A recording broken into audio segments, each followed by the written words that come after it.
¿Qué tal? Estamos nuevamente en Encuentros Muleros y vamos a insistir.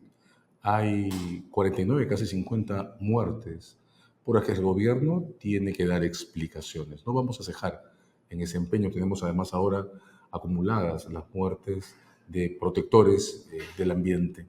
Pero tenemos que hablar sobre lo que sigue ocurriendo en la vida del país y por eso tenemos esta tarde a Claudia Cooper. Claudia, ¿cómo estás? ¿Qué tal? Hola, ¿cómo te va? Gracias por invitarme. No, gracias por compartir este tiempo con nosotros. Claudia, pasaron más de 100 días, bastante más desde el inicio del gobierno de la señora Boluarte. Y querríamos saber tu impresión sobre el modo en que se ha desenvuelto el manejo de la economía después de Castillo. Hay una marca en el tiempo y un sentido que queremos saber es distinto o no a lo que venía pasando antes. ¿Cuál es tu evaluación?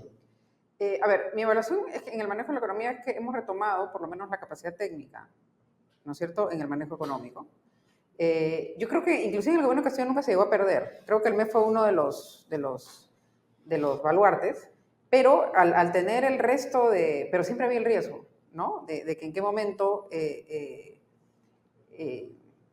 perdíamos eso. Ahora, la economía peruana está hoy día atacada por varios temas, ¿no? Uno es esta herencia de una situación de mucho temor para los consumidores a gastar en temas de largo plazo, para los consumidores a invertir.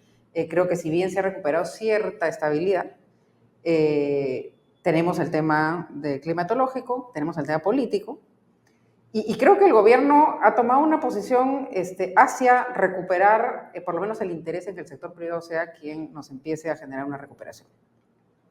La economía tiene dos partes, tiene las reformas y tiene un crecimiento que ayuda en el corto plazo, ¿no es cierto?, a reactivarnos. Esa apuesta sí se ve en el gobierno de Dina Boluarte, apostando por un sector empresarial que hoy día tiene una institucionalidad que podría, con su inversión, hacer crecer la economía en el corto plazo. Mientras se desarrollan reformas que obviamente el Perú necesita, ¿no?, como este tema de la infraestructura, que necesitamos mejorar la capacidad de hacer infraestructura en el Perú, pero en el corto plazo necesitamos una inyección. El PBI se está cayendo, la inversión se está cayendo, y creo que lo que le falta un poco al gobierno es dar esas muestras claras, señales claras de una apuesta real, más que solamente la intención. Es decir, tenemos que tener un proyecto grande que salga, uno o más, porque el proyecto grande no solamente genera el PBI directo, sino que da la sensación que hay un compromiso con el país de alguien que ya lo tuvo y genera efecto de demostración. Cuando yo estaba en el ministerio, para nosotros era importantísimo, eso era la señal. Un gran proyecto minero, un gran proyecto de infraestructura, un gran proyecto de inversión en lo que sea, empieza a generar un efecto, ¿no? Eso es en el corto plazo. Yo no creo que el Perú necesita reformas adicionales, porque hay otros temas que seguramente vamos a hablar más adelante, pero en el corto plazo, y el gobierno de Dina Boluarte lo tiene porque tiene las alianzas políticas para poder hacerlo, necesita empezar a dar señales, tienen que empezar a salir proyectos grandes. ¿Eso qué quiere decir? Que hay empresarios que están comprometiéndose con el Perú y eso empieza a generar un efecto demostración y empieza a ver el círculo, porque las cifras no son buenas. Crecimiento y reformas son, creo, las dos patas de este puente. Pero al comenzar tu comentario, sugeriste que el Ministerio de Economía y Finanzas había sido, en el medio de todo, Sí, un sector que se había conservado, que había logrado conservar cierto margen de autonomía, incluso durante el periodo de Castillo. sí. ¿Cómo entender eso? ¿Cómo podemos explicar que un ministerio, siendo formalmente uno más de los ministerios, puede tener tanta, o puede haber acumulado tanta fuerza relativa como para incluso haber logrado ese efecto de conservación relativa durante el periodo de Castillo? Porque hay una cosa en la economía peruana que sí se ha institucionalizado en todos los peruanos, que es la estabilidad. No hay nada más poco popular que la inestabilidad de precios, por ejemplo, o la inestabilidad de tipo de cambio. La dolarización en el Perú nos ha generado una fortaleza, que es que en cuanto el tipo de cambio empieza a subir, lo sentimos todos. En el Perú, uno viaja y los peruanos manejamos dos monedas, de rey a paje. Y eso es una cosa que no es tan fácil. Todos sabemos cómo movernos entre el sol y el dólar dependiendo de cómo se mueve el tema. Eso es un ancla muy importante hacia la estabilidad. Y entonces no hay ningún gobierno que se atreva a romperlo porque va a tener un problema de impopularidad muy grande. Ni siquiera el de Castillo. Evidentemente no lo hizo.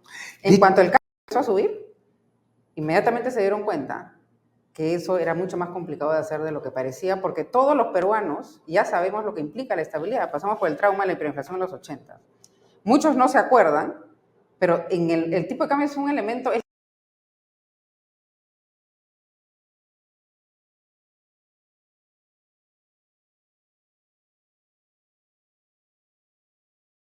Aprendizaje genético derivado de la crisis de los Exacto. 80, ¿no? Ahora, son 3 entidades las que estarían conformando este pilar, ¿verdad? Sí. El BCR, la Y la Superintendencia de Superintendencia Banca de Seguros. y el Ministerio. Y hay otras entidades interesantes, ¿no?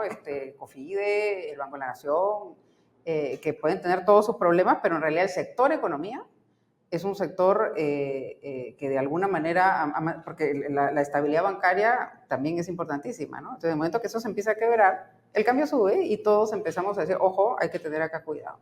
Y eso se ha institucionalizado, es muy difícil romperlo ya. Ahora, claro, en el gobierno Castillo había la sensación de que a cuánto podíamos aguantar, ¿no? Por eso te digo que al final ese riesgo se ha disminuido.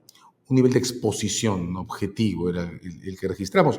Pero en todo caso, tú dirías que, cuando dices institucionalizado en ese sector, tú dirías que una de las patas de la mesa, de la forma de organizar la economía pública, está fuertemente asentada y eso sería lo que explica que el MEF haya mantenido este... Es muy costoso romperlo, políticamente muy costoso. Incluso en el corto plazo. En el ciudadano a pie. Incluso en el corto plazo, ¿verdad? Ahora, curiosamente dicho, la economía política tiene 2 grandes pies, el crecimiento, y tú encuentras entonces que los mensajes políticos de Dina Boluarte apuntan, convocan, pueden calar en generar confianza a inversión privada, al desarrollo de proyectos. Pero es que les falta algo, les falta el mensaje gol. Concretado en un Más proyecto, que en un proyecto, lanzado. en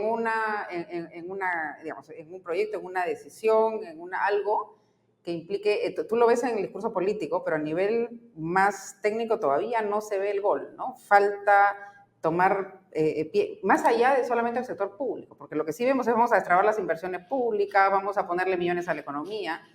Eso no va a ser tan en el corto plazo. Lo que va a generar goles en el corto plazo es el sector privado. ¿Y tú creerías que ese defecto viene por el modo en que el régimen está ahora impregnado de incertidumbre?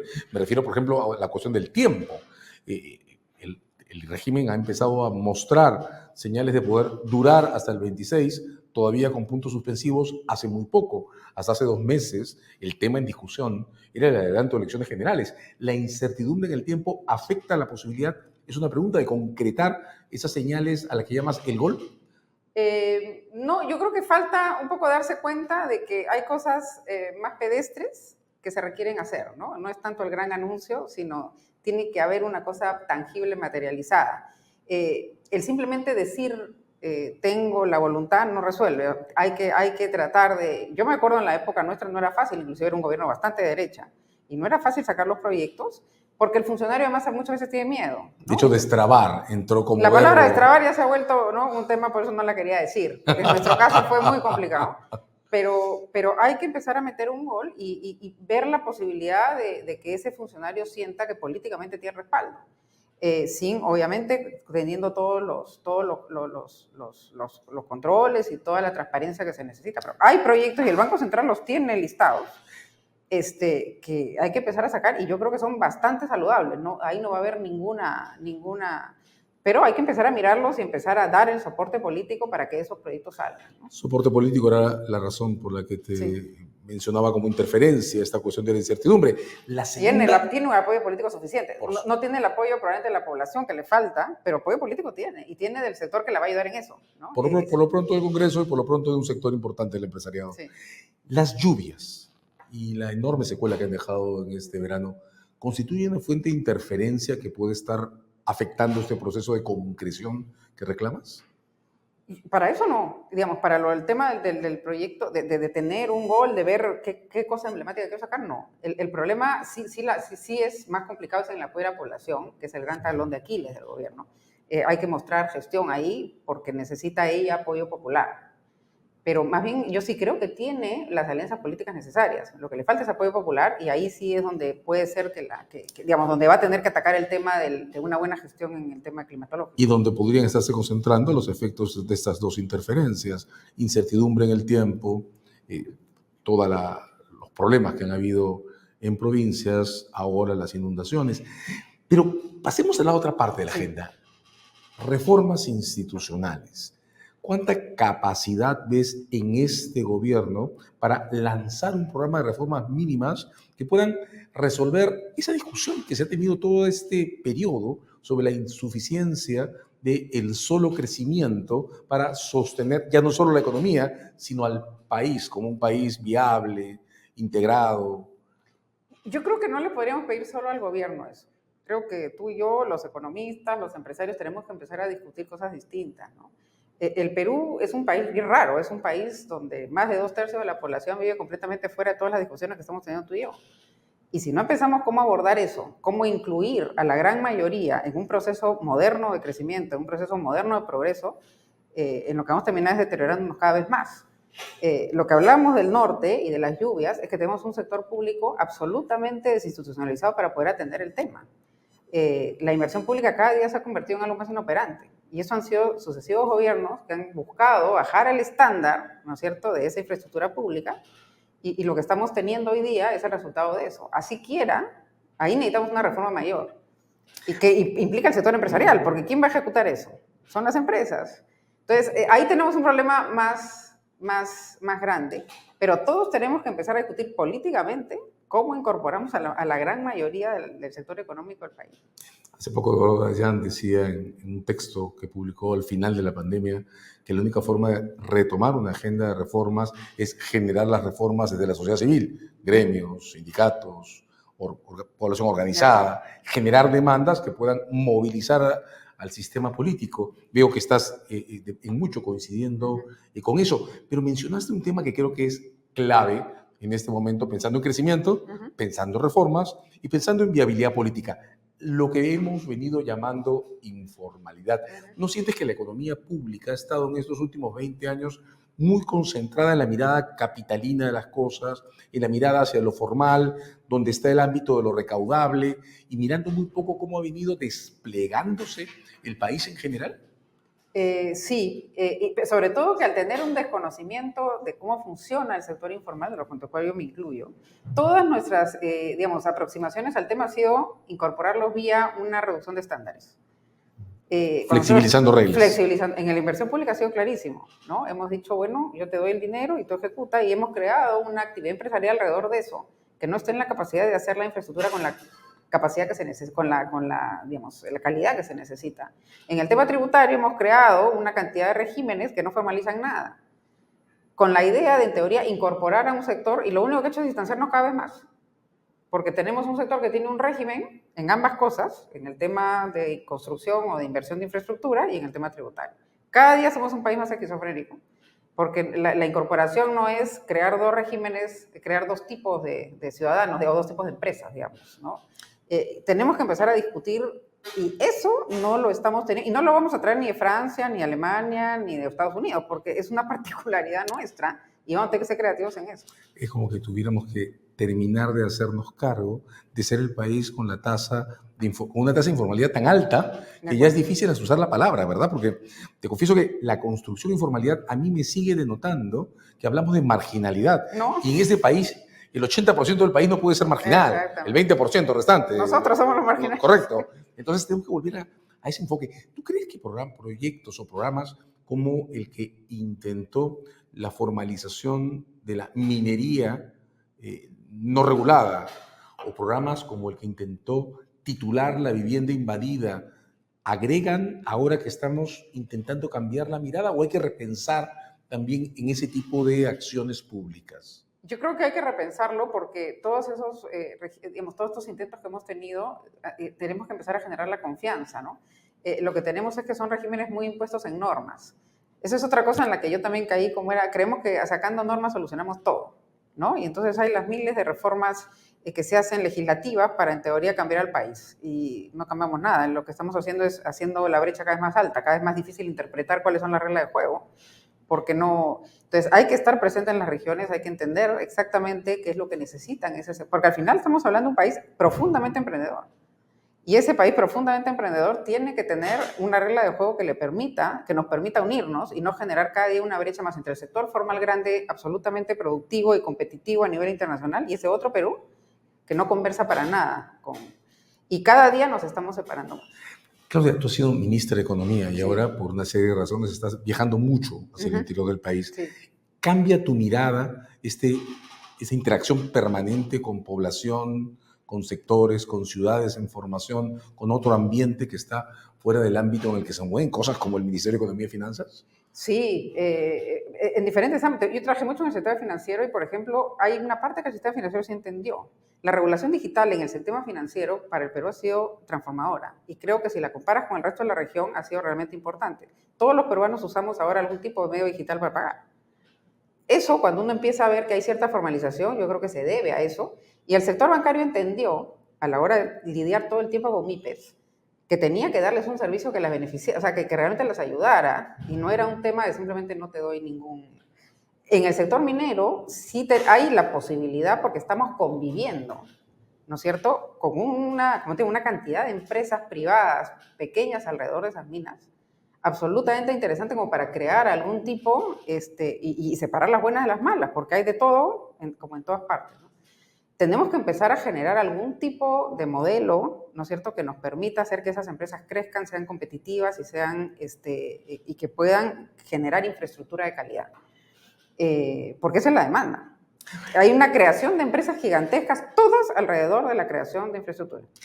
Ahí, sin embargo, me preocupa percibir, no sé si compartes esta impresión, que todavía hay un todo no diferenciado entre emprendedores, personas que desarrollan actividad económica no regularizada, donde, digamos, la cuestión tributaria se seguirá discutiendo, recaudación y evasión, y economías ilegales fuertemente estructuradas. Hace poco, Valdés, Sombrío y Vera publicaron la segunda edición de su compendio.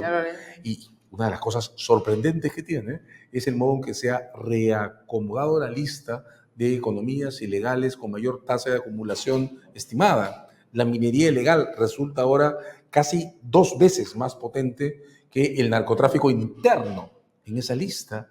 ¿Cuánto daña esta no diferenciación? ¿Cuánto daña este predominio, esta influencia de las economías ilegales en el modo de ser de lo que actualmente es nuestra economía? Tremendamente. Lo que pasa es que todo eso se desarrolla en un marco, digamos, es mucho más fácil de desarrollar todo el tema ilegal. Eso no lo conozco tanto porque en el mundo, en la región donde yo estoy no hay tanta economía ilegal. Hay más una informalidad y hay ilegalidades de otro tipo, ¿no? Corrupción, pero no hay Pero claro, en un caldo de cultivo tan opaco como la informalidad es mucho más fácil desarrollarte. Yo creo que para empezar a generar un círculo más virtuoso, el ambiente en el que se mueve todo esto tiene que ser mejor. Es diferenciar a aquellos a que queremos potenciar, que son capaces de generar una confianza mayor en el sector empresarial bueno y mientras tanto castigamos temas que son inaceptables. Yo creo que minería ilegal, tala ilegal, narcotráfico, tráfico de personas. Tráfico de personas, son cosas que necesitan de alguna manera algún tipo de castigo, pero no se puede solo castigar, ¿no? Hay que hacer, es que zanahoria y garrote, es a mí lo que siempre me ha encantado. O sea, te castigo por acá, pero si darte la posibilidad y además hacerte creer que lo puedes hacer, de irte por el otro lado y ser exitoso de otra manera. Ahora, eres de formación liberal. Totalmente. Yo casi diría, eres una liberal clásica, sí, clásica. No una monetarista, sino más bien clásica. Sí. ¿Ha modificado reconocer la informalidad o el entorno que estamos llamando informalidad, tu percepción sobre el papel del Estado en la economía y en la sociedad? Es fundamental el papel del Estado, porque hay cosas que el sector privado no puede hacer, no sabe hacer. Nos está pasando a nosotros que la población, entre la incapacidad del Estado, está pensando que el sector privado lo haga todo. Y el sector privado no lo sabe hacer, no tiene el ADN. O sea, las economías prósperas son aquellas que sacan de sus agentes económicos lo que saben hacer de mejor manera. O sea, hay división de funciones, ¿no? Hay cosas que son propias de un funcionario que tiene la vocación de hacer servicio público. La empresa no tiene esa vocación. Entonces, pedirle que lo haga no lo va a hacer bien. Y vamos a tener problemas como los que hemos tenido muchas veces cuando el sector empresarial buscó hacer temas sociales, no le sale, pues, ¿no? Porque además, si lo hace, no va a generar espacios públicos al hacerlo. Lo que va a hacer es generar formas de paternalismo. Exacto, no lo va a hacer bien y van a ser temas de corto plazo, no es su habilidad. Y entonces termina metiendo la pata o no haciéndolo óptimamente. Y el mundo ya no está para que hagamos todos todo, ¿no? Y la especialización, el Estado tiene que hacer lo que le toca y el sector privado. Y tienen que ser estados fuertes. Eso es entonces, Claudia, una invitación a repensar una serie de cosas, ¿verdad? Sí, absolutamente. Hemos estado con Claudia Cooper, ex ministra de Economía, una de las mentes más claras en la economía local, pensando en nuestro momento presente. Muchas gracias, Claudia. Gracias a ti, César, por la invitación. ¡Hola! Somos el elenco de ¡Cable! Y queremos contarles que ya estamos en preventa. ¡Compremos tus entradas aquí! ¡Los esperamos! Solo estamos ¡Por un mes!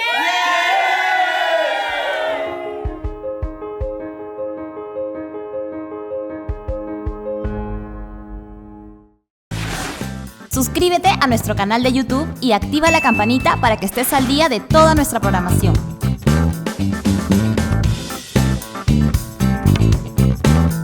LaMula.p, haciendo periodismo ciudadano e independiente desde hace más de 10 años.